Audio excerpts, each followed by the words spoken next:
ஆண்டவராக இயேசு கிறிஸ்துவின் நாமத்தில் என் அன்பின் வாழ்த்துக்கள். இந்த காலை வேளையிலும் உங்களை சந்திப்பதில் நான் மகிழ்ச்சி அடைகிறேன். இன்றைக்கு நம்முடைய தியானத்திற்காக நாம் தெரிந்து கொள்கிற வேத வசனம் லூக்கா எழுதின சுவிசேஷம் 6வது அதிகாரம் 38வது வசனம். கொடுங்கள் அப்பொழுது உங்களுக்கு கொடுக்கப்படும். கொடுங்கள் அப்பொழுது உங்களுக்கு கொடுக்கப்படும். அந்த வசனம் மீதியானது நிறைய காரியங்களை ஆண்டவர் அதிலே மறைத்து ஒளித்து வைத்திருக்கிறார். உங்களுக்கு அமுக்கி குலுக்கி சரிந்து விடும்படி உங்கள் மடியில் அளக்கப்படும். எந்த அளவினால் நீங்கள் அளக்கப்படுகிறீர்களோ அந்த அளவினாலே உங்களுக்கு அளக்கப்படும் என்றெல்லாம் அந்த வசனம் நமக்கு கற்றுக் கொடுக்கிறது. ஆனால் அந்த வசனத்தில் ஒரு காரியத்தை ஆண்டவர் சொல்லுகிறார், கொடுங்கள் அப்பொழுது உங்களுக்கு கொடுக்கப்படும். நாம் அநேகர் கொடுப்பதில் தரித்திரராயிருக்கிறோம். ஏழைகளுக்கா இருக்கட்டும், கர்த்தருக்கா இருக்கட்டும், பல காரியங்களிலே கொடுப்பதில் தரித்திரராயிருக்கிறோம். விசேஷமாக ஒரு மனிதனை நான் அறிவேன். அந்த மனிதன் அரசாங்கத்தில் கிட்டத்தட்ட அந்த மனிதனுடைய சம்பளம் மாத்திரம் சில லட்சங்கள். அவருடைய மனைவிக்கு சம்பளம் 1.5 லட்சம். அவருடைய மகனுடைய சம்பளம் ஒரு 50,000 75,000. இதெல்லாம் கூட்டி கழித்து பார்த்தால் அந்த குடும்பத்தில் சில லட்சங்கள் அவர்கள் ஒரு மாதத்திற்கு சம்பாதிக்கிறார்கள். ஆனால் அந்த மனிதன் ஆராதனைக்கு வரும் பொழுது, அது எங்க கடைலாம் எங்களுக்கு தெரியல, ஆனா அந்த கடையில மாத்தி தான் எடுத்துட்டு வருவார். ஆராதனைக்கு வந்து அவர் காணிக்கை போடுகிறார்னா ஒரு 10 ரூபாயிலிருந்து 50 ரூபாய்க்குள்ளதான் அவரால் காணிக்கை போட முடியும். தசமமாக கொடுப்பாரா? அதெல்லாம் கொடுக்க மாட்டார்.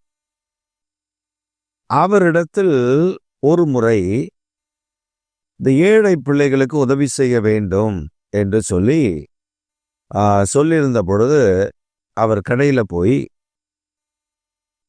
அப்பொழுது 10 ரூபா பேஸ்ட், 10 ரூபா சோப்பு, இதுல ஒரு 5 அதுல ஒரு 5 வாங்கிட்டு வந்து இதை கொடுங்க பாஸ்டர் அப்படின்னு சொல்லி கொடுத்தார்.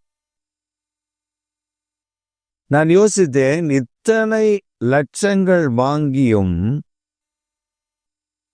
கொடுப்பதற்கான இருதயம் இல்லை. கேட்ட, நான் உழைக்கிறேன், நான் சம்பாதிக்கிறேன், இது எப்படி கடவுளுக்கு தருவது? ஆனால் அதே மனிதன் குடிப்பதற்கு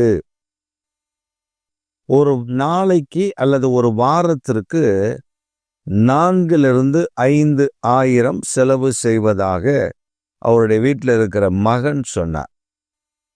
அப்ப யோசித்து பாருங்க, ஒரு வாரத்துக்கு எத்தனை ஆயிரம் அந்த மனிதன் குடிக்கிறான். ஆனால் ஏழைகளுக்கோ ஏழை பிள்ளைகளுக்கோ உதவி செய்வதற்கு அவனுடைய கரம் வரவில்லை. அப்ப நம்முடைய வாழ்க்கையில இப்படிப்பட்ட மனிதர்களையும் நாம் பார்க்கிறோம். சில ஏழைகள் இருக்கிறார்கள். அதே திருச்சபையில சில ஏழை குடும்பத்தில் மக்கள் இருக்கிறார்கள். அவர்களுக்கு ஒரு சொத்து விற்று வந்தது. அவர்களுக்கு தேவை, அவர்கள் வீடு கட்ட வேண்டும், வீட்டை பராமரிக்க வேண்டும், இந்த தேவை இருக்கிறது. ஒரு 1 லட்சம் ரூபாய் அவருடைய கரத்துல வந்ததுதான் மிச்சம். அவர்கள் தசமபாகத்தை கொண்டு வந்து ஆலயத்தினுடைய வேலைக்காக கொடுத்தார்கள். அப்பொழுது ஆலயத்தில் சில வேலைகள் நடந்தது, அதற்காக கொண்டு வந்து கொடுத்தார்கள். ஏழைகள். அப்ப பாருங்க, கொடுங்கள் அப்பொழுது உங்களுக்கு கொடுக்கப்படும். எந்த மனதோடு நாம் கொடுக்கிறோம்? ஆண்டவருடைய ஆலயத்துல கொடுத்தா எனக்கு 10 மடங்கு ஆண்டவர் தருவார், இந்த மனதிலா? அல்லது நான் கொடுப்பது பெருமைக்காகவா? அல்லது நான் கொடுப்பது மேட்டிமைக்காகவா? அல்லது நான் கொடுப்பது தாழ்மையோடு நான் தேவனுக்கு கொடுக்கிறேனா? நான் தேவனுக்கு எவ்வளவு தாழ்மையோடு கொடுக்கிறேன் என்பதுதான் முக்கியம்.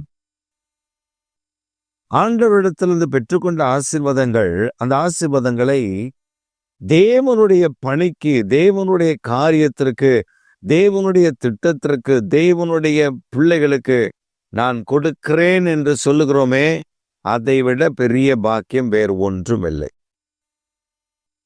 ஒரு சமயம் ஒரு குடும்பத்தாரை பற்றி நாங்கள் கேள்விப்படுகிறோம். எங்க அம்மா கிட்ட ஒரு இன்னொரு விசுவாசி சொல்றாங்க, சிஸ்டர் அவங்க பாவம் சிஸ்டர், சாப்பாடு கூட இல்லை, ரொம்ப கஷ்டப்படுறாங்க, ஏதோ தொழில நஷ்டமா, அதனால அவங்க எல்லாம் முடக்கப்பட்டு அடுத்த அவங்களுக்கு தொழில் வரும் வரை அவங்களுக்கு ரொம்ப கஷ்டம், பிள்ளைகள் சாப்பாடு கூட இல்லாம கஷ்டப்படுறாங்க.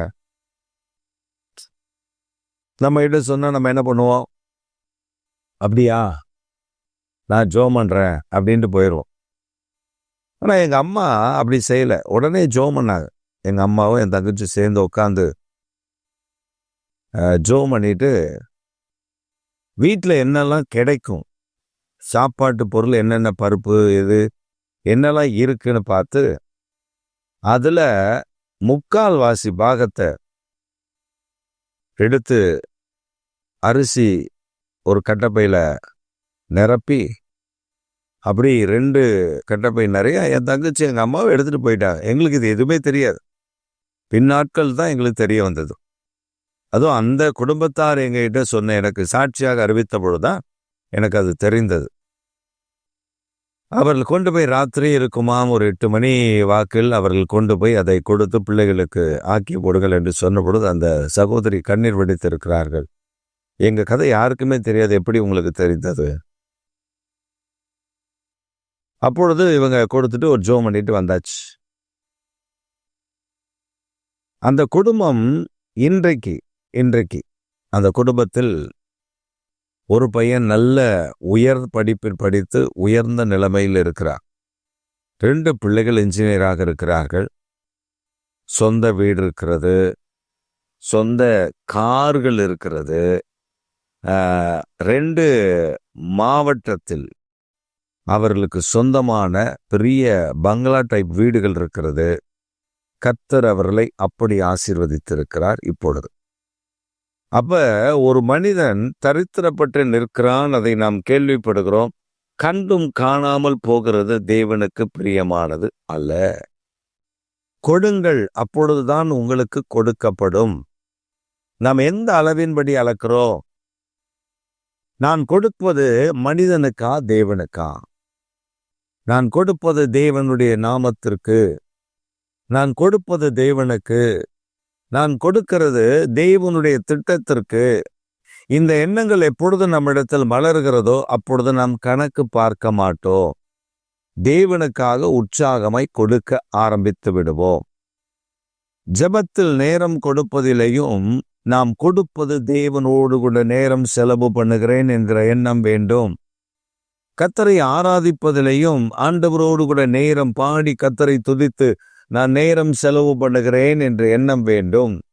வேதத்தை வாசிப்பதிலையும் பல மணி நேரங்கள் நம் ஆண்டவருடைய சமூகத்தில் உட்கார்ந்து வேதத்தை வாசிக்கும் பொழுது அவரோடு கூட நான் நெருங்கி பழகுகிறேன் என்ற எண்ணம் வேண்டும். ஏதோ கடமைக்காக வேதத்தை வாசிப்பது, கடமைக்காக ஜெபிப்பது, கடமைக்காக பாடலை பாடுவது இல்லை. இன்றைக்கு கிறிஸ்துவ வாழ்க்கை என்பது கடமைக்காக செய்யப்படுகிறதை மாறிவிட்டது. 5 நிமிடம் ஜெபம், 1 நிமிடம் பாடல், 1 நிமிட வசனம், கேலண்டர்ல இருந்து ஏதாவது ஒரு வசனத்தை வாசித்து விட்டு ஓடுவது, இதுக்கெல்லாம் ஆண்டவர் நம்மை அடைத்திருப்பது.